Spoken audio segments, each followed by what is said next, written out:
Hello dear students, welcome to Dakshina classroom. Myself Surya Prakash Sangi, your physical chemistry teacher. बच्चों, last class में thermochemistry के first lecture में बात की थी enthalpy of formation and enthalpy of combustion. ठीक है, उसी को आगे कंटिन्यू करते हैं और हम नेक्स्ट टॉपिक की बात करते हैं हेल्स लॉ। हेल्स लॉ क्या है? बिल्कुल सिंपल लॉ है। हमें पता है जो एंथैल्पी है वो स्टेट फंक्शन होता है। तो अगर हम डिफरेंट रिएक्शन में बात करें तो अगर रिएक्शन आप एक स्टेप में कंप्लीट करें या मल्टीपल स्टेप में, तो इनिशियल और फाइनल पोजीशन में एंथैल्पी क्या होगा? सिमिलर होगा। तो इनिशियल और फाइनल पोजीशन का एंथैल्पी सिमिलर है तो एंथैल्पी चेंज भी आपको क्या मिलना चाहिए? सिमिलर मिलना चाहिए। तो उसी बेसिस पर हम ये बात करने वाले हैं, राइट। तो because enthalpy is state function, तो initial enthalpy of reactant and final enthalpy of product will be same in both case if we proceed reaction in a single step or in multiple step। ठीक है, एक step में खत्म करें या multiple step में खत्म करें, एंथैल्पी चेंज क्या होना चाहिए? सिमिलर होना चाहिए। ठीक है, तो वही चीज हम यहाँ पे देखेंगे। उसके अलावा कुछ और इन्फॉर्मेशन हमें दिया है यहाँ पर कि सपोज ए से बी रिएक्शन हो रहा है। ठीक है, इसका एंथैल्पी है सपोज x जूल, राइट। उसके बाद अगर हम यहाँ पे बी टू ए कर दें, रिएक्शन को इन्वर्ट कर दें, तो अगर A से B रिएक्शन यहाँ पर एंडोथर्मिक है तो B से A की रिएक्शन क्या हो जाएगी? एक्सोथर्मिक हो जाएगी। Minus x joule of enthalpy यहाँ पर इन्वॉल्व रहेगी। मींस अगर आप किसी रिएक्शन को इन्वर्ट कर देते हैं तो उसकी एंथैल्पी का मैग्नीट्यूड तो वही रहता है, बस साइन चेंज हो जाता है। मैग्नीट्यूड तो x ही रहेगा बट साइन माइनस से प्लस से किसमें चेंज हो जाएगा? माइनस में चेंज हो जाएगा। ठीक है, सेकेंड हमें पता है कि enthalpy is a extensive property. Extensive property होता है, मास डिपेंडेंट होता है। तो अगर एक मोल का एंथैल्पी x जूल है तो दो मोल का एंथैल्पी कितना होगा? 2x। तीन मोल का कितना होगा? 3x। तो जितने मोल्स आप यहाँ पे लेंगे उसके अकॉर्डिंग एंथैल्पी आपको यूज में लेनी होती है। तो अगर आप किसी रिएक्शन को पर्टिकुलर कोएफिशिएंट से मल्टीप्लाई कर देते हैं तो वही मल्टीप्लिकेशन किसमें चला जाता है? उसकी एंथैल्पी में भी चला जाता है। तो यहाँ पर हमने लिया a से b का एंथैल्पी सपोज x जूल था, राइट। तो सपोज आपने इसको 3 से मल्टीप्लाई किया, 3a से 3b का जो एंथैल्पी है वो कितना होगा? 3x जूल हो जाएगा, राइट। तो जिस कोएफिशिएंट से आप रिएक्शन को मल्टीप्लाई करते हैं उसी कोएफिशिएंट से एंथैल्पी को भी आपको मल्टीप्लाई करना होता है, because enthalpy is a extensive property. Next कि अगर आप रिएक्शन को एक स्टेप में कंप्लीट करें या मल्टीपल स्टेप में कंप्लीट करें, एंथैल्पी चेंज क्या होगा? सिमिलर ही होगा। ठीक है, तो उसके लिए सपोज एग्जांपल ले लेते हैं। आपको बन रहा है a से b बना, ठीक है। अब आपने इसको डिफरेंट स्टेप में, एक रिएक्शन तो ये हुआ, दूसरा क्या किया आपने? a से पहले c बनाया, c से फिर d बनाया, फिर d से आपने क्या बना दिया? b बना दिया। ठीक है, तो यहाँ पर अगर फर्स्ट रिएक्शन और सेकंड रिएक्शन में आप देखें तो इनिशियल रिएक्टेंट और फाइनल प्रोडक्ट क्या है? दोनों में सिमिलर है। तो अगर इनिशियल रिएक्टेंट और फाइनल प्रोडक्ट सिमिलर है तो यहाँ पे आप क्या बोल सकते हैं? इस रिएक्शन में जो एंथैल्पी का वेरिएशन हुआ है और यहाँ पे जो एंथैल्पी का वेरिएशन हुआ है, दोनों क्या होगा? सिमिलर होगा। बिकॉज एंथैल्पी क्या होता है? स्टेट फंक्शन होता है, पाथ इंडिपेंडेंट होता है। इसको आप ऐसे बोल सकते हैं, सपोज यहाँ पे एंथैल्पी डेल्टा H1 है, यहाँ पर डेल्टा H2, डेल्टा H3 और डेल्टा H4 है। ठीक है, आप चाहे तो ऐसा भी लिख सकते हैं, A से बन रहा है C, enthalpy delta H2, C से बन रहा है D, एंथैल्पी डेल्टा H3 और D2 बन रहा है B, एंथैल्पी डेल्टा H4। ठीक है, अगर मैं A से B की बात करूं तो A से B का एंथैल्पी क्या होगा? डेल्टा H1 का वैल्यू किसके बराबर होगा? अगर मैं यहाँ पर A to B बनाना चाहूँ इन तीन रिएक्शन की हेल्प से, तो क्या करूंगा? तीनों का एडिशन कर दीजिए, तो C से C, D से D कैंसिल आउट हो जाएगा, बचा गया A to B। तो A to B का एंथैल्पी क्या होगा? Delta H2 plus delta H3 plus delta H4। So what is the statement? Statement क्या होगा कि रिएक्शन को आप एक स्टेप में कंप्लीट कीजिए और मल्टीपल स्टेप में एंथैल्पी चेंज क्या होगा? रिएक्शन का सिमिलर ही होगा। बिकॉज रिएक्शन क्या होता है? स्टेट फंक्शन, सॉरी एंथैल्पी क्या होता है? स्टेट फंक्शन होता है, राइट। चलिए इसमें एक और एग्जांपल ले लेते हैं। सपोज आपको गिवन है enthalpy of formation of CO2, standard enthalpy of formation CO2 and standard enthalpy of formation of monoxide, and आपसे पूछा है enthalpy of combustion of monoxide क्या होगा। ठीक है, तो स्टैंडर्ड फॉर्मेशन ऑफ CO2 की बात करें, कार्बन सॉलिड से क्या बन रहा है? Carbon dioxide. ठीक है, इसका suppose enthalpy of formation of CO2 आपको गिवन है डेल्टा H1। ठीक है, सेकंड गिवन है आपको enthalpy of formation of monoxide, तो मोनोऑक्साइड क्या 1 मोल कंपाउंड बन रहा होगा कहां से, एलिमेंटल स्टेट से, CO यहां पर बन रहा है, इसका एंथैल्पी ऑफ फॉर्मेशन गिवन है आपको डेल्टा H2। और आपसे पूछा है एंथैल्पी ऑफ कंबशन मोनोऑक्साइड, तो मोनोऑक्साइड क्या होगा, CO गैस से क्या रिएक्ट कर रहा है, हाफ O2 गैस, तो क्या बन जाएगा CO2 गैस। ठीक है, तो ये कंप्लीट कंबशन यहाँ पर हो जाएगा। तो अब इस रिएक्शन का एंथैल्पी आपको इन दोनों की हेल्प से निकालना है, क्या पॉसिबल है क्या, यस कोशिश करते हैं। अब इन दोनों में क्या रिलेशन मिलेगा कि आपको थोड़ी इक्वेशन बन जाए, वही हमें यहाँ पर देखना है। तो CO2 कहां पर है, प्रोडक्ट साइड, आपको रिक्वायर्ड प्रोडक्ट साइड है, तो इस रिएक्शन क्या करेंगे, प्लस करेंगे। मोनोऑक्साइड कहां पर है, प्रोडक्ट, लाना किधर है, रिएक्टेंट साइड, तो इस इक्वेशन क्या कर दें, माइनस कर दें। तो जो साइन आप यहां पर एंथैल्पी रिएक्शन के साथ लगाएंगे, वही साइन आप यहां पे एंथैल्पी के साथ लगा देंगे, तो दोनों रिएक्शन आपको इन दोनों की हेल्प से ये रिएक्शन मिल जाएगी। चेक कर लेते हैं कि फाइनल यही रिएक्शन बनने वाली है क्या, कार्बन सॉलिड कैंसिल आउट हो जाएगा। ठीक है, ये प्लस का हाफ है, ये माइनस का हाफ है, बचा कितना, प्लस का हाफ। ठीक है, CO इधर आ जाएगा, बचा क्या CO2, तो CO प्लस हाफ O2 से क्या बन जाएगा, CO2 बन जाएगा। तो जो रिलेशन आपको रिएक्शन के बीच में मिला है, वही रिलेशन आपको एंथैल्पी के बीच में मिल जाएगा। तो यहाँ पर enthalpy of combustion of CO क्या हो जाएगा, यहाँ पर delta H1 minus delta H2। तो इस तरीके से आप क्या करेंगे, यहाँ पे किसी भी दो रिएक्शन की हेल्प से आप एंथैल्पी ऑफ रिएक्शन निकाल सकते हैं। चलिए नेक्स्ट टॉपिक की बात करते हैं, enthalpy, calculation of enthalpy of reaction from enthalpy of formation. अगर आपको यहाँ पे enthalpy of formation different compound की गिवन है और उन कंपाउंड की रिएक्शन से कोई यहाँ पर कोई रिएक्शन आपको दे रखी है, उन कंपाउंड में आपस में रिएक्ट करा के कोई रिएक्शन आपको दे रखी है, तो उस रिएक्शन का एंथैल्पी आप कैसे निकालेंगे। ठीक है, तो बिल्कुल सिंपल टॉपिक है, थोड़ा सा समझने की कोशिश कीजिएगा और अगर समझ में आ जाए तो वो आपको बिल्कुल ईजी लगेगा। देखिए सपोज आपको गिवन है reaction, suppose CO calcium oxide plus CO2 की रिएक्शन से CaCO3 सॉलिड यहाँ पर बन रहा है। आपको बोला है इस रिएक्शन का एंथैल्पी क्या होगा, ये आपको बताना है। ठीक है, अब इस रिएक्शन का एंथैल्पी निकालना है, उसके लिए आपको इंफॉर्मेशन गिवन है, enthalpy of formation, standard enthalpy of formation of calcium oxide solid given है यहाँ पर delta H1, enthalpy of standard enthalpy of formation of CO2 gas, इसका गिवन है डेल्टा H2, और standard enthalpy of formation of CaCO3 solid ये given है delta H3।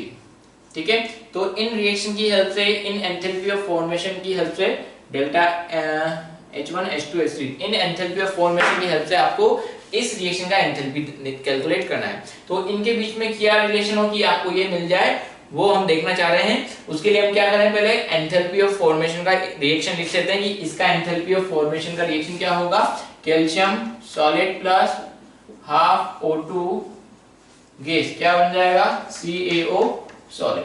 ठीक है, तो इस रिएक्शन का एंथैल्पी, बिकॉज 1 मोल कंपाउंड बनना है एलिमेंटल स्टेट से, तो इसे आप एंथैल्पी ऑफ फॉर्मेशन बोलेंगे। ये आपको कितना गिवन है, डेल्टा H1।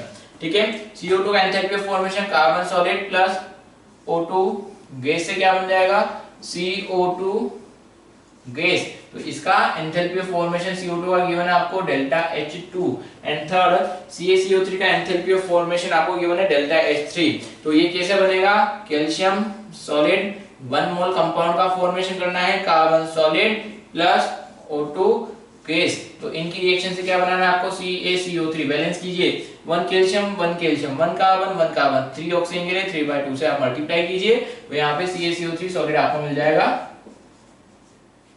इसका enthalpy of reaction delta H3 आपको दे रखा है। अब इन तीनों की हेल्प से हमें क्या करना है, ये इक्वेशन बनाना है, CaO solid plus CO2 gas क्या बन जाएगा, CaCO3 सॉलिड। ठीक है, अब इन तीन इक्वेशन के बीच में क्या रिलेशन हो कि आपको ये इक्वेशन मिल जाए, यस। तो CaO कहां पर है, यहां पर। ठीक है, प्रोडक्ट साइड है तो उसको रिएक्टेंट साइड लाने के लिए क्या किया, माइनस से मल्टीप्लाई किया। CO2 कहां पर है, प्रोडक्ट साइड, तो उसको रिएक्टेंट साइड लाने के लिए क्या किया, माइनस से मल्टीप्लाई किया। And third CaCO3 product side था तो उसको क्या, प्लस कर दिया। ठीक है, ये माइनस साइड प्लस था तो कैल्शियम कैंसिल आउट हो जाएगा, ये माइनस ये प्लस है तो कार्बन कैंसिल आउट हो जाएगा। ठीक है, O2 कितना बचा, प्लस ये माइनस हाफ तो -3/2, ऑक्सीजन भी यहाँ से कैंसिल आउट हो गया क्या, यस कैंसिल आउट हो गया। ठीक है, तो बचा क्या, कैल्शियम ऑक्साइड इधर आ गया, CO2 इधर आ गया, CaCO3 इधर आ गया।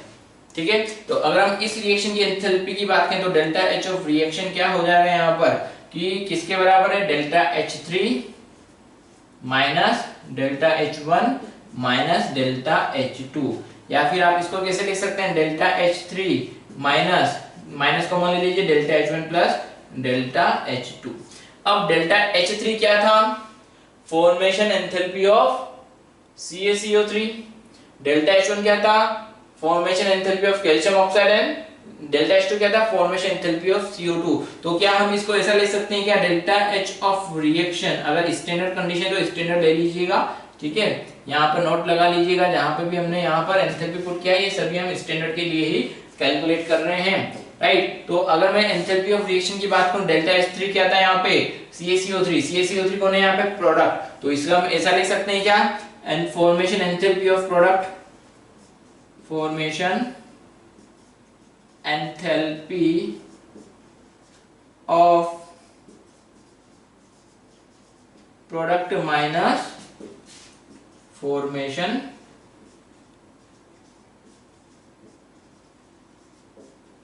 एंथैल्पी ऑफ रिएक्टेंट, ठीक है।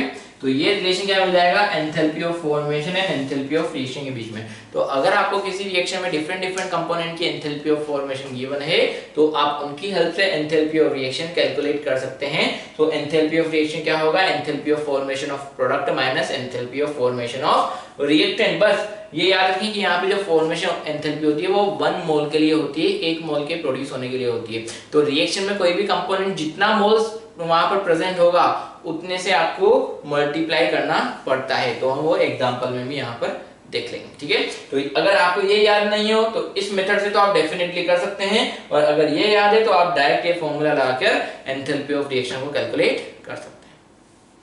चलिए नेक्स्ट देखते हैं यहाँ पे calculation of enthalpy of reaction with the help of enthalpy of combustion. अगर आपको एंथैल्पी ऑफ कंबशन गिवन है डिफरेंट डिफरेंट कंपोनेंट का, तो रिएक्शन का एंथैल्पी कैसे निकालना है वो भी हम यहाँ पर कैलकुलेट कर लेते हैं। तो फर्दर वहां पे हम एग्जांपल लेते हैं। सपोज आपको कोई रिएक्शन गिवन है,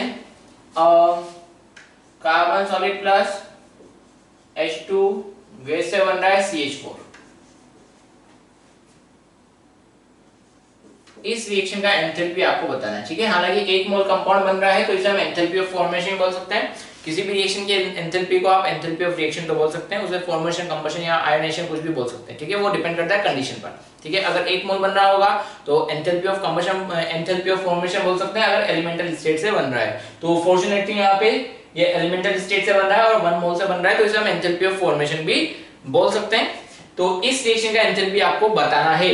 आपको इंफॉर्मेशन गिवन है delta H combustion, standard enthalpy का ही कैलकुलेशन करना है, और स्टैंडर्ड एंथैल्पी आपको गिवन है delta H combustion of carbon solid आपको गिवन है delta H1, delta H combustion of H2 given है गैस का delta H2, and delta H combustion of CH4 आपको गिवन है गैस का डेल्टा H3, ठीक है। तो ये 3 इंफॉर्मेशन आपको गिवन है। इन 3 इंफॉर्मेशन की हेल्प से आपको इस रिएक्शन का एंथैल्पी बताना है। तो अगेन जो अभी हमने पिछला प्रोसेस किया था सेम वही प्रोसेस करते हैं।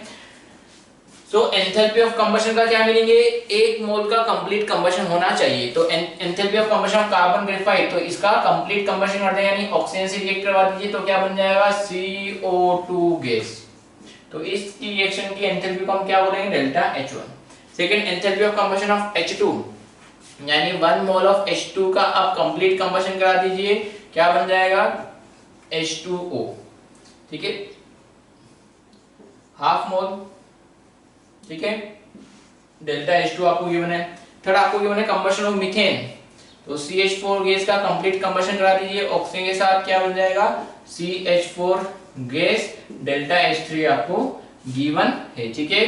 बैलेंस कीजिए यहाँ पे, सॉरी C उल्टा लिख दिया है, CO2 गैस कंप्लीट कंबशन हुआ तो कार्बन डाइऑक्साइड में और हाइड्रोजन वाटर में कन्वर्ट हो जाएगा। बैलेंस कर दीजिए इक्वेशन को, H2O लिक्विड डेल्टा H3, ठीक है। बैलेंस कीजिए 2 to the 4 to 2 O2 यहाँ पर आ जाएगा, ठीक है।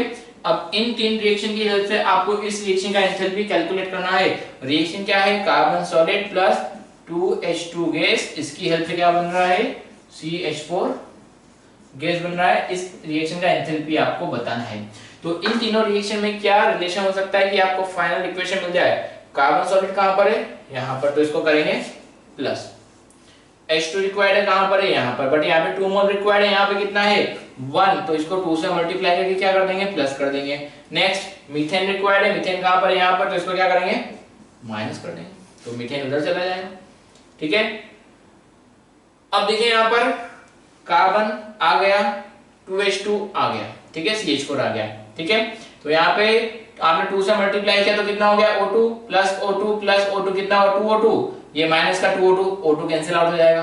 ठीक है, उसके बाद प्लस का CO2 माइनस का CO2 प्लस का CO2 माइनस का CO2 कैंसिल आउट हो जाएगा, राइट। उसके बाद 2 से मल्टीप्लाई किया 2H2O माइनस से मल्टीप्लाई किया तो माइनस का 2H2O, H2O कैंसिल आउट हो जाएगा। ये तीन ही कंपोनेंट यहाँ पर बचने वाले हैं। तो अगर हम डेल्टा H नोट की बात करें क्या होगा, जो रिलेशन इक्वेशन के बीच में है वही रिलेशन एंथैल्पी के बीच में भी होगा, तो ये क्या होगा, ये प्लस है, तो डेल्टा H1 प्लस। अब देखिए यहाँ पर ये 1 मोल के कंबशन के लिए था डेल्टा H2, 2 से मल्टीप्लाई किया तो एंथैल्पी भी 2 से मल्टीप्लाई हो जाएगी, 2 डेल्टा H2 माइनस क्या हो जाएगा ये डेल्टा H3। ठीक है, तो ये रिलेशन आपको यहाँ पर एंथैल्पी के बीच में मिल जाएगा। तो अगर मैं डेल्टा H1 की बात करूं वो क्या था, कंबशन एंथैल्पी ऑफ कार्बन। ठीक है, डेल्टा H2 की बात करें वो क्या था, कंबशन एंथैल्पी ऑफ हाइड्रोजन। 2 मोल था इसलिए 2 से मल्टीप्लाई किया, बिकॉज़ कंबशन क्या होता है 1 मोल के लिए होता है, यहाँ पे 2 मोल था इसलिए 2 से मल्टीप्लाई किया। ये डेल्टा H3 क्या है, कंबशन एंथैल्पी ऑफ मीथेन। तो यहाँ से अगर हम रिएक्शन की बात करें तो रिलेशन क्या मिलेगा, एंथैल्पी ऑफ रिएक्शन क्या होगा, combustion enthalpy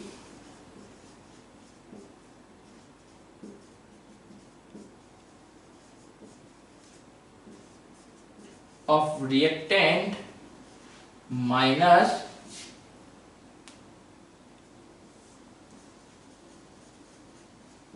combustion enthalpy of product. ठीक है, तो ये रिलेशन आपको मिल जाएगा कंबशन एंथैल्पी और एंथैल्पी ऑफ रिएक्शन के बीच में। ठीक है, तो combustion enthalpy of reactant minus combustion enthalpy of product. एक पॉइंट यहाँ पर भी कॉमन रहेगा कि जितने मोल्स ऑफ रिएक्टेंट होंगे उतने मोल से आपको कंबशन एंथैल्पी को मल्टीप्लाई करना होगा, क्योंकि कंबशन एंथैल्पी 1 मोल के लिए होती है। यहाँ पे 2 मोल हाइड्रोजन थे इसलिए हमने यहाँ पे 2 से मल्टीप्लाई किया। तो ये पॉइंट आपको यहाँ पर भी याद रखना है कि जितने जितने मोल्स होंगे उतने उतने मोल से आपको एंथैल्पी को कंबशन एंथैल्पी को मल्टीप्लाई करके कैलकुलेट करना होगा। तो एंथैल्पी ऑफ रिएक्शन क्या होगा, combustion enthalpy of reactant minus product. इससे पहले हमने एंथैल्पी ऑफ फॉर्मेशन से निकाला था एंथैल्पी ऑफ रिएक्शन, वो क्या था, formation enthalpy of product minus reactant. यहाँ पर रिएक्टेंट माइनस प्रोडक्ट, ये बात बिल्कुल ध्यान रखें। ये चीज हालांकि बहुत मुश्किल नहीं है, आप डिराइव करके भी कर सकते हैं, बट अगर आपको डायरेक्ट रिलेशन पता है तो आप वैसे भी कैलकुलेट कर सकते हैं, आपका थोड़ा सा समय बच जाएगा। चलिए तो क्वेश्चन देखते हैं, हम यहाँ पे क्वेश्चन शुरू करते हैं। गिवन आपको in which reaction surrounding do work on system, किसमें से सराउंडिंग सिस्टम पे वर्क कर रहा है, तो ये एक तरीके से थर्मोडायनेमिक का ही क्वेश्चन है, बट यहाँ पे इक्वेशंस के बेसिस पर है इसलिए हम इसको थर्मोकेमिस्ट्री में देख रहे हैं। आपको कांस्टेंट प्रेशर पे आपको ये प्रोसेस कंसीडर करना है। तो आपको 4 रिएक्शन गिवन है, वीडियो को पॉज कीजिए और थोड़ा सा एनालाइज कीजिए, सोचिए कि इसमें यहाँ पे सराउंडिंग सिस्टम पे वर्क कर रहा होगा। ठीक है, तो अगर हम वर्क डन की बात करें कि यहाँ पे अगर एक्सपांशन हो रहा होगा तो सिस्टम के थ्रू वर्क होता है, और अगर कंप्रेशन हो रहा होता है तो सिस्टम पर वर्क हो रहा होता है, यानी सराउंडिंग सिस्टम पे वर्क कर रहा होगा। तो हमें यहाँ पे कंप्रेशन को देखना है कि कहाँ पर कंप्रेशन हो रहा होगा। अब प्रेशर कांस्टेंट है, केमिकल रिएक्शन है, अगर प्रेशर कांस्टेंट है और वॉल्यूम कम हो रहा है, इसका मीन यहाँ पे PV इक्वल टू nRT आप यहाँ पे लगाकर सोच सकते हैं। टेम्परेचर वेरिएशन नहीं बोला है, R वेरिएशन नहीं बोला है, प्रेशर का वेरिएशन नहीं बोला है, तो वॉल्यूम किसके प्रोपोर्शनल होगा, मोल्स के प्रोपोर्शनल। कि अगर आपको कंप्रेशन करना है, वॉल्यूम कम करना है, तो नंबर ऑफ मोल्स क्या हुए होंगे, कम हुए होंगे। तो अगर नंबर ऑफ मोल्स कम हो रहे हैं तो इसका मीन्स वहां पर कंप्रेस जो पिस्टन है वो कंप्रेस हो रहा होगा, यानी सिस्टम के ऊपर सराउंडिंग के थ्रू वर्क हो रहा होगा। तो हम देख लेते हैं कि यहाँ पर इनिशियली कितने गैसेस मोल्स थे, 4 और 3 7, सॉरी 4 and 7 11 मोल्स थे इनिशियली। बाद में कितने बने, 10 मोल बने।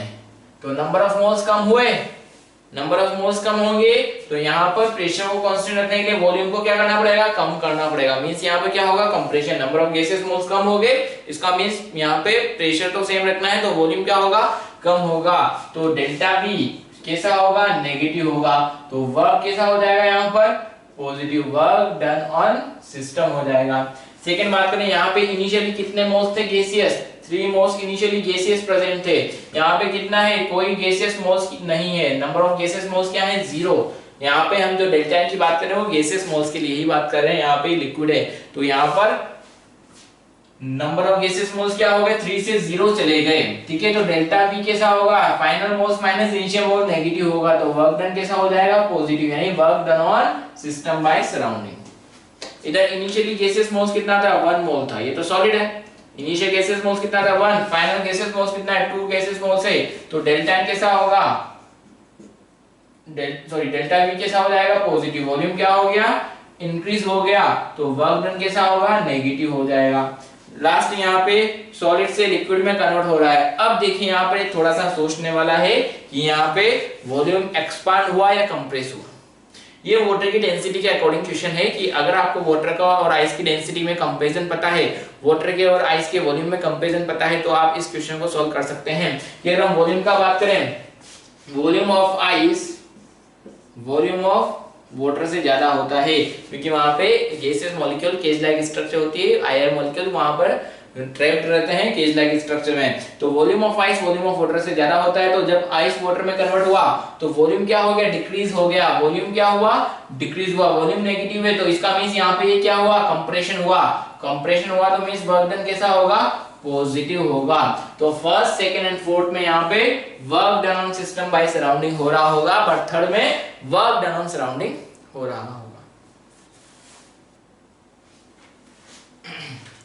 नेक्स्ट चलिए दो बिल्कुल सिंपल क्वेश्चंस की बात करते हैं। गिवन आपको x + y से z बन रहा है, रिएक्शन गिवन है, enthalpy of reaction molar standard enthalpy of reaction given है -4.6 किलो कैलोरी और स्टैंडर्ड इंटरनल एनर्जी चेंज पूछा है। तो रिलेशन होपफुली आपको पता होगा, delta H not equal to delta U not plus delta Ng RT के बराबर होता है। तो आपको डेल्टा U यहाँ पर निकालना है। डेल्टा U क्या होगा, delta H not minus delta Ng RT के इक्वल। तो डेल्टा Ng किसके क्या होता है, gaseous moles of product minus gaseous moles of reactant. तो यहाँ पर कितना है, 1 - 2, तो ये कितना होगा -1। तो इसको यहाँ पुट करें तो delta U will be equal to delta H कितना है यहाँ पर -4.6 -1 इंटू एक कैलोरी में गिवन है, तो इसको भी कैलोरी में लेने के लिए 2 से मल्टीप्लाई करेंगे। टेम्परेचर कितना है 227, इसको किस में कन्वर्ट करना है, केल्विन में कन्वर्ट करना है। तो 227 प्लस 273 तो कितना होगा 500 केल्विन। तो 500 केल्विन। अब देखिए -4.6 किलो कैलोरी में था, तो इसको किलो में कन्वर्ट करने के लिए 1000 से डिवाइड कर देंगे। तो कितना हो जाएगा, कैंसिल आउट हो जाएगा। कितना होगा -4.6 + 1 मींस -3.6 किलो कैलोरी आपको delta U naught of reaction मिल जाएगा, ठीक है। सेकंड बात करें, सेकंड गिवन है when 2 mol of H2 and 2 mol of Cl2 completely reacted then delta U at 300 kelvin. तो डेल्टा U आपको बताना है। तो अगेन केमिकल रिएक्शन है, अगेन सिमिलर यही रिलेशन आपको यूज में लेना है। सो 1 मोल का रिएक्शन आपको गिवन है, उसका डेल्टा H गिवन है। तो पहले आपको 2 मोल के लिए डेल्टा U निकालना है, तो 2 मोल के लिए डेल्टा H बताना पड़ेगा। तो यहाँ पर H2 प्लस Cl2 से 2HCl बनेगा। तो डेल्टा H क्या होगा यहाँ पर, अगर ये 2 मोल है तो 2 मोल रिएक्ट होगा और 2 कितना मोल 4 मोल ऑफ HCl यहाँ पर प्रोड्यूस होगा। तो डेल्टा H कितना हो जाएगा यहाँ पे 2 मोल के लिए इतना था, तो 4 मोल के लिए कितना, उसका डबल मींस -2 × 185। तो कितना हो रहा है माइनस कितना 370, राइट। तो ये -370 किलो जूल आपको डेल्टा H मिला। Now relation between delta H not equal to delta U not plus delta Ng RT। so delta U not will be equal to delta H not minus delta Ng RT। so इस reaction के लिए delta Ng का value कितना होगा, gases moles of product minus gases moles of reactant कितना होगा 4 होगा। तो ये डेल्टा N कितना हो जाएगा 0। तो delta U not will be equal to delta H not means -370 kilo joule. चलिए सॉल्व करते हैं क्वेश्चन। गिवन है आपको heat of combustion of ethyl alcohol is -300 kilocalorie if heat of formation of CO2 H2O are -95 and -70 kilocalorie respectively, then calculate heat of formation of ethyl alcohol. तो clear cut question है, तो पहले video को pause कीजिए, solve कीजिए और check कीजिए कि जो आपने सही किया है, जो आपने किया है वो सही है या गलत है। तो इन्फॉर्मेशन क्या गिवन है आपको, heat of combustion of ethyl alcohol, तो इथाइल अल्कोहल C2H5OH, ठीक है। आपको वाला क्या स्टेट गिवन नहीं है, लिख लीजिएगा, लिक्विड स्टेट है, प्लस कंबशन करा रहे हैं तो O2 के साथ रिएक्शन कराएंगे, क्या बन जाएगा, जितना कार्बन है पूरा का पूरा कार्बन डाइऑक्साइड में CO2 प्लस जितना हाइड्रोजन है उतना पूरा का पूरा वाटर में कन्वर्ट कर दीजिएगा, ठीक है। बैलेंस कीजिए, एक ऑक्सीजन यहाँ पर ऑलरेडी प्रेजेंट है, याद रखिएगा, तो कितना है 2 2 4 4 and 3 7, 7 में से एक यहाँ पर है तो कितना 6 ऑक्सीजन यानी 3 O2 यहाँ पर रिक्वायर्ड था, ठीक है। इस रिएक्शन का एंथैल्पी आपको गिवन है कितना, -300 किलो कैलोरी, ठीक है। तो इस रिएक्शन को, इसको आप एंथैल्पी ऑफ रिएक्शन भी बोल सकते हैं। और अब यहाँ पे गिवन कंडीशन के अकॉर्डिंग, बिकॉज ये 1 मोल है, कंप्लीट कंबशन हो रहा है, तो इसे आप एंथैल्पी ऑफ कंबशन भी बोल सकते हैं। अब और इंफॉर्मेशन क्या गिवन है आपको, गिवन है enthalpy of formation of CO2 -95 and kilo calorie and enthalpy of formation of H2O -70 kilo calorie, और आपसे पूछा गया है enthalpy of formation of C2H5OH कितना होगा, ठीक है। तो अब यहाँ पे पहले रिएक्शन आपको गिवन है, एंथैल्पी ऑफ रिएक्शन निकालना है, तो क्या आप एंथैल्पी ऑफ फॉर्मेशन से एंथैल्पी ऑफ रिएक्शन निकाल सकते हैं, बिल्कुल निकाल सकते हैं। तो एंथैल्पी ऑफ रिएक्शन या इस रिएक्शन का एंथैल्पी क्या होगा, कैसे निकाल सकते हैं, enthalpy of formation of product minus enthalpy of formation of reactant. But ये ध्यान रखें कि जो एंथैल्पी ऑफ फॉर्मेशन होती है वो पर मोल के लिए होती है। तो अगर आप यहाँ पे एंथैल्पी ऑफ फॉर्मेशन की हेल्प से एंथैल्पी ऑफ रिएक्शन को कैलकुलेट करना चाहते हैं, तो जितने जितने मोल्स यहाँ पर रिएक्शन में प्रेजेंट है उतने उतने मोल्स आपको लेने पड़ेंगे। तो यहाँ पे एंथैल्पी ऑफ रिएक्शन कितना हो जाएगा, enthalpy of formation of product क्या है यहाँ पे CO2 और H2O, तो जितने जितने मोल्स है उतने उतने मोल्स से आप मल्टीप्लाई कीजिएगा, 2 into enthalpy of formation of CO2 plus 3 into enthalpy of formation of water, ये तो हो गया प्रोडक्ट, माइनस रिएक्टेंट क्या होगा, enthalpy of formation of C2H5 which we have to calculate plus 3 into enthalpy of formation of O2, ठीक है। Value put कीजिए, enthalpy of reaction कितना है गिवन आपको, -300 equal to enthalpy of formation of CO2 कितना है, -95, सो 2 से मल्टीप्लाई करना होगा, बिकॉज एंथैल्पी ऑफ फॉर्मेशन 1 मोल के लिए होती है, तो जितने मोल्स रिएक्शन में हो उतने से मल्टीप्लाई कीजिए, plus 3 into enthalpy of formation of H2O -70 minus enthalpy of formation of alcohol आपको बताना है, plus enthalpy of formation of oxygen कितना है वो तो आपको गिवन नहीं है, फिर क्या पुट करें। आपको ये क्लियर होना चाहिए कि हमने सब पहले जब फॉर्मेशन में पढ़ा है कि अगर स्टेबल स्टेट है, एलिमेंटल स्टेट है, तो उसका एंथैल्पी ऑफ फॉर्मेशन क्या होता है, 0, तो इसका एंथैल्पी ऑफ फॉर्मेशन क्या होगा, 0 हो जाएगा, right. So -300 equal to -95 into 2 कितना होगा, -190 होना चाहिए, -210 minus enthalpy of formation of alcohol आपको यहाँ पर बताना है, राइट। तो इसको इधर ले आए तो ये हो जाएगा प्लस, तो enthalpy of formation of alcohol standard enthalpy की हम बात कर रहे हैं, कितना होगा, -190, सॉरी सही है, -190 प्लस -210, तो कितना होगा 200 माइनस 400 प्लस 300, तो ये कितना हो जाएगा -100 किलो कैलोरी। तो इस तरीके से आप यहाँ पे जो रिएक्शन गिवन होगा उसकी एंथैल्पी की हेल्प से आप किसी भी पर्टिकुलर कंपोनेंट का एंथैल्पी ऑफ फॉर्मेशन कैलकुलेट कर सकते हैं। चलिए देखते हैं नेक्स्ट क्वेश्चन गिवन आपको, when 12 gram of carbon graphite reacted with oxygen to form CO and CO2 at 25 degrees Celsius and at constant pressure, 252 kilojoule of heat was released and no carbon remained, means carbon completely consume हो चुका है। If enthalpy of formation of monoxide gas का given है -110.5 kilojoule and enthalpy of formation of CO2 -393.5 kilojoule per mole, then calculate mass of oxygen consumed, तो कितना oxygen यहाँ पर consume हुआ होगा। तो पहले वीडियो को पॉज कीजिए और खुद से सॉल्व कीजिए, क्वेश्चन बिल्कुल इजी है। सो आपको गिवन है कार्बन कितना है 12 ग्राम इज 1 मोल। तो अब enthalpy of formation of monoxide और CO2 आपको गिवन है। तो अगर मोनोऑक्साइड के फॉर्मेशन की बात करें तो कार्बन सॉलिड ऑक्सीजन के साथ रिएक्ट करके क्या बनाएगा, हाफ O2 के साथ रिएक्ट करके क्या बनाएगा, CO मोनोऑक्साइड गैस। ठीक है, इसका एंथैल्पी ऑफ फॉर्मेशन आपको गिवन है। अब यहाँ पे अगेन हम डाइऑक्साइड की बात करें, कार्बन O2 के साथ रिएक्शन करके क्या बनाएगा, CO2 गैस बनाएगा। तो यहाँ पर 1 मोल के लिए एंथैल्पी ऑफ फॉर्मेशन आपको गिवन है, इसको मैं डेल्टा H1 ले लेता हूं। तो मोनोऑक्साइड के लिए एंथैल्पी ऑफ फॉर्मेशन कितना गिवन है, -110.5 किलो जूल पर मोल के लिए गिवन है। और डेल्टा H2 CO2 के फॉर्मेशन की बात कर लेते हैं, वो गिवन है -393.5 किलो जूल पर मोल।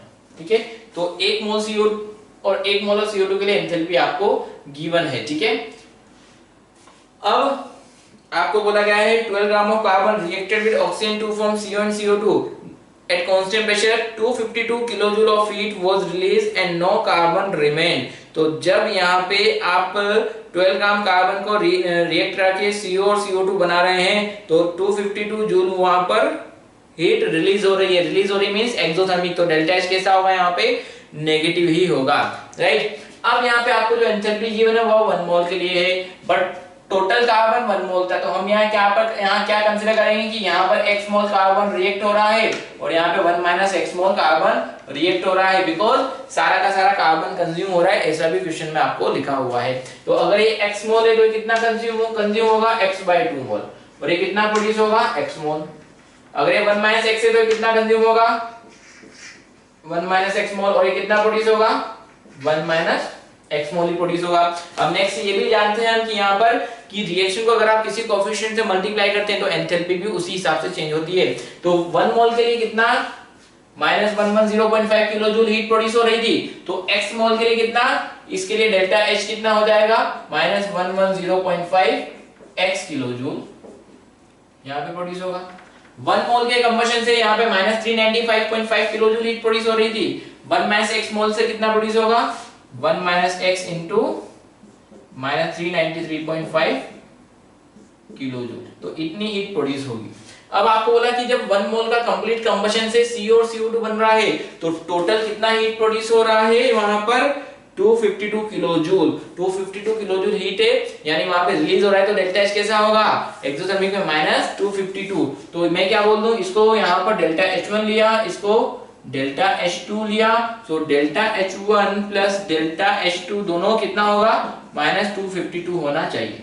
तो पुट कीजिए, डेल्टा H1 कितना है, -110.5 x प्लस डेल्टा H2 कितना होगा, 1 minus x into -393.5 equal to -252 होना चाहिए। मल्टीप्लाई कीजिए, एडिशन कीजिए, प्लस कितना होगा, ये -393.5 और ये minus minus plus 393.5 x equal to -252, right. तो इसको उधर भेज दें, इन दोनों को सॉल्व कीजिए, कितना होगा, प्लस 393.5 माइनस 110.5 इक्वल टू, इसको उधर भेजें 252 प्लस 393.5। अब तो केवल यहाँ पे x का वैल्यू आपको कैलकुलेट करना है। x कहाँ चला गया भैया, ये रहा x, यहाँ पर भी x है, यहाँ पर भी x है, तो यहाँ पर भी x होगा और यहाँ पर भी x होगा। डिफरेंस लीजिए, 0.5 से 0.5 कैंसिल आउट हो जाएगा, बचा यहाँ पे 3, 9 से 1 कितने टाइम्स, 9 में से 1 गया कितना बचा 8, और 3 में से 1 गया कितना बचा 283, इतना ही बचा है क्या, चेक कीजिए, 283, 383 एंड 2, ठीक है। तो इतना x यहाँ पे बचा, ये कितना होगा 252, माइनस का 252 था और प्लस का 393.5, तो डिफरेंस कितना होगा 393.5। डिफरेंस लीजिए, 393.5 एंड 252 कितना हो रहा है 0.5, 3 में से 2 गया 1, 9 में से 2 गया कितना 4, 141.5, तो 141.5। सो x कितना होगा 141.5 अपॉन 283, तो ये कितना टाइम्स 0.5 टाइम्स कैंसिल आउट हो जाएगा। तो x का वैल्यू कितना मिला 0.5 मिला। अगर आपको x का वैल्यू मिल गया है तो यहाँ पे टोटल मोल ऑफ ऑक्सीजन भी मिल जाएंगे, और अगर टोटल मोल्स ऑफ ऑक्सीजन भी मिल जाएंगे तो मास ऑफ ऑक्सीजन भी मिल जाएगा। So total moles of oxygen कितना होगा,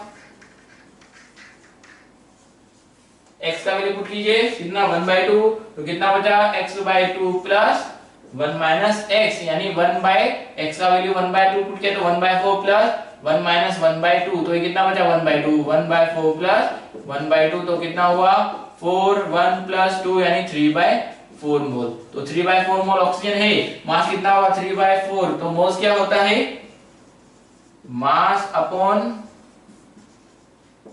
मोलर मास, तो mass of oxygen mass of O2 कितना होगा, मोल्स कितना है 3/4, मोलर मास ऑक्सीजन का कितना होगा 32, तो कितने टाइम्स 8 टाइम कैंसिल आउट हो जाएगा, तो कितना मास ऑफ ऑक्सीजन यहाँ पे कंज्यूम हुआ होगा 24 ग्राम ऑफ ऑक्सीजन यहाँ पर कंज्यूम हुआ होगा। तो बेटा ये क्वेश्चन बिल्कुल सिंपल है, केवल आपको समझने की देर थी, अगर आप समझ गए तो इजीली आप कैलकुलेट कर सकते थे। चलिए नेक्स्ट देखते हैं, गिवन आपको when a certain amount of ethylene combusted 5644 kilojoule heat was evolved, if heat of combustion of ethylene is 1411 kilojoule, then calculate volume of oxygen combusted at STP। तो यहाँ पे आपको STP पे कितना वॉल्यूम ऑफ ऑक्सीजन कंज्यूम हुआ होगा वो बताना है। तो इथाइलिन की बात करें, इथाइलिन क्या होगा C2H4, इसका कंबशन हो रहा है, तो कंप्लीट कंबशन में क्या होगा, जितना कार्बन है सारा का सारा CO2 में और जितना हाइड्रोजन है वो सारा का सारा वाटर में कन्वर्ट हो जाएगा। इसका एंथैल्पी ऑफ कंबशन आपको गिवन है कितना 1411, ठीक है। एक्सोथर्मिक रिएक्शन है तो डेल्टा H कैसा रहने वाला है, नेगेटिव ही रहने वाला है, ठीक है। तो ये 1 मोल है, कितना ऑक्सीजन कंज्यूम हो रहा है 2 to the 4, 4 into 3 mole of O2 यहाँ पर कंज्यूम होगा, 2 mole of CO2 and 2 mole of water produce होने वाला है, राइट। अब यहाँ पे आपको दे दिया कि डेल्टा H अगर यहाँ पर -5644 किलो जूल है तो कितना वॉल्यूम ऑफ ऑक्सीजन कंज्यूम हुआ होगा। तो उसके लिए आपको देखना पड़ा है कितने इथाइलिन का यहाँ पे कंबशन हुआ है। तो जब 1 माइनस 1411 किलो जूल यहाँ पे हीट प्रोड्यूस हुआ तो 1 मोल का कंबशन हुआ, तो इतना हीट पे कितने मोल्स का होगा, तो आप यूनिटरी मेथड लगाएंगे। तो वो यूनिटरी मेथड लगाइए, सिंस 1411 किलोजूल प्रोड्यूस्ड बाय 1 मोल, तो 1 किलोजूल कितना से 1/1411 एंड 5644 किलोजूल कितने से प्रोड्यूस होगा 5644/1411। तो कैलकुलेट कीजिए कितना होगा, ये 4 मोल आ जाएगा, ठीक है। अब ये आ गया तो कैलकुलेशन हो गया। 1 मोल कितने ऑक्सीजन से रिएक्ट करा है 3 मोल से, तो 4 मोल कितने से रिएक्ट करेगा 12 मोल ऑफ ऑक्सीजन से। तो 12 मोल O2 consumed to produce 5644 kilo joule. तो 12 मोल ऑफ O2 कंज्यूम होगा, यानी वॉल्यूम कितना होगा STP पर 1 मोल का कितना होता है 22.4 लीटर, तो 12 मोल का कितना होगा 12 into 22.4 लीटर, इतना वॉल्यूम ऑफ ऑक्सीजन यहाँ पर कंज्यूम हुआ होगा। चलिए नेक्स्ट क्वेश्चन की बात करते हैं। गिवन आपको calculate standard enthalpy of 2NO2 से N2O4 बन रहा है एट 100 डिग्री सेल्सियस। आपको गिवन है enthalpy standard enthalpy at 25 degree Celsius -60 kilojoule पर mole. Cp of NO2 given है 36 जूल पर केल्विन पर mole and Cp of N2O4 given है 76 जूल पर केल्विन पर मोल। तो बच्चों किर्चॉफ इक्वेशन जो हमने लगाई थी उसी के बेसिस पर ये क्वेश्चन है। तो एंथैल्पी एट T2 टेंपरेचर क्या होता है, delta H at T1 temperature plus delta Cp into T2 minus T1। तो सभी वैल्यू आपको गिवन है, बस पुट करना है। तो यहाँ पे रिएक्शन क्या है 2NO2 से क्या बन रहा है N2O4। तो डेल्टा Cp रिएक्शन क्या होगा Cp of product minus Cp of reactant, but यहाँ पे यूनिट का ध्यान रखें कि जो यूनिट है वो पर मोल है, यानी 1 मोल के लिए Cp गिवन है। तो क्या होगा Cp of N2O4 minus 2 into Cp of NO2। तो 1 मोल का Cp गिवन है, 2 मोल का लेने के लिए 2 से कैलकुलेट करना होगा। तो डेल्टा Cp क्या होगा Cp ऑफ N2O4 कितना 76 माइनस 2 इंटू 36, तो 76 माइनस 72 मींस कितना हो जाएगा 4 जूल। आपको यहाँ पे Cp ऑफ रिएक्शन मिल जाएगा पर केल्विन, ठीक है। नेक्स्ट पुट कर रहे हैं delta H not at 100 degree Celsius equal to delta H not at 25 degree Celsius plus delta Cp into T2 minus T1। तो delta H not at 25 degree Celsius given आपको -60 kilojoule पर मोल plus delta Cp कितना है 4, T2 कितना है 100, T1 कितना है 25, तो ये कितना 75। अब बिकॉज ये किलोजूल में तो इसको भी किलो में कन्वर्ट करने के लिए 1000 से डिवाइड करना पड़ेगा। तो कितना हो जाएगा -60 plus 300/1000 means -60 plus 0.3 means -59.7 kilo joule आपको यहाँ पे एंथैल्पी मिल जाएगा एट 100 डिग्री सेल्सियस। चलिए नेक्स्ट टॉपिक की बात करते हैं, कैलोरीफिक वैल्यू। कैलोरीफिक वैल्यू क्या है, बिल्कुल इजी टॉपिक है। It is the amount of heat produced by combustion of 1 gram of substance. 1 gram of substance के कंबशन से जितना एनर्जी प्रोड्यूस हो रहा है उसे हम क्या बोलते हैं, कैलोरीफिक वैल्यू। तो हमें पता है डेल्टा एच कंबशन की अगर हम बात करें तो ये क्या होता है, heat produce by 1 mole compound. 1 mole compound means यानी जो भी कंपाउंड का मोलर मास है उतने ग्राम के कंबशन से जितना एनर्जी प्रोड्यूस हो रहा है उसे हम क्या बोलेंगे, एंथैल्पी ऑफ कंबशन बोलेंगे। तो सपोज C6H12O6 का कंप्लीट कंबशन हो रहा है और यहाँ पे 6CO2 एंड 6H2O प्रोड्यूस हो रहा है, तो इसका डेल्टा H कितना है, सपोज x यहाँ पे -x जूल है, तो ये कितना है 180 ग्राम के कंप्लीट कंबशन से x kilo joule energy produce हो रहा है। तो अगर 1 ग्राम के कंबशन से एनर्जी देखें तो कितना होगा, -x/180। तो ये क्या हो जाएगा, कैलोरीफिक वैल्यू। तो calorific value is the amount of heat produced by combustion of 1 gram of substance. So calorific value आपको निकालना है तो क्या होगा, enthalpy of combustion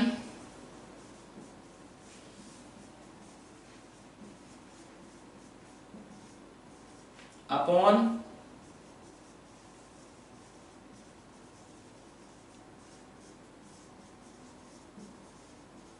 molar mass of substance. तो this is known as calorific value.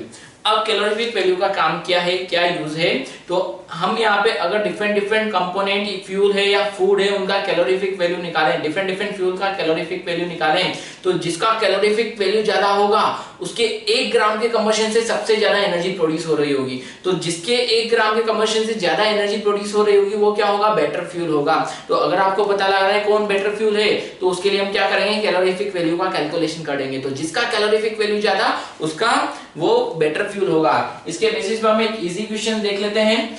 Given है आपको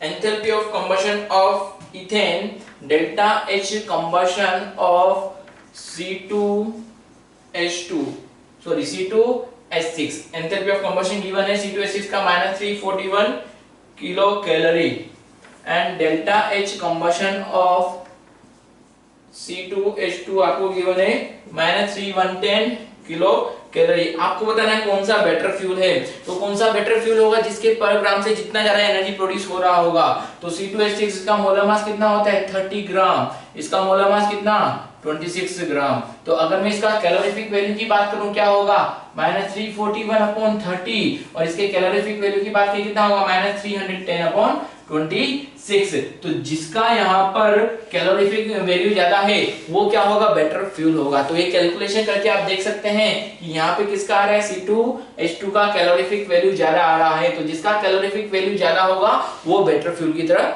behave करेगा। तो प्यारे बच्चों जो हमने पढ़ा है उसको आप एक बार ठीक से रिवाइज कीजिए, प्रैक्टिस कीजिए, सॉल्व कीजिए और देखिए कि जो आपने पढ़ा है वो आपको समझ में आया है नहीं आया। या तो आप फिर से रिवाइज कीजिए, फिर से वीडियो लेक्चर देखिए, क्योंकि ये टॉपिक बहुत इंपॉर्टेंट है, एडवांस में बहुत इजीली यहाँ से क्वेश्चंस बनने के चांसेस होते हैं। तो आज तक के लिए इतना ही काफी है। आपके अच्छे से रिवाइज कीजिएगा, प्रैक्टिस कीजिएगा।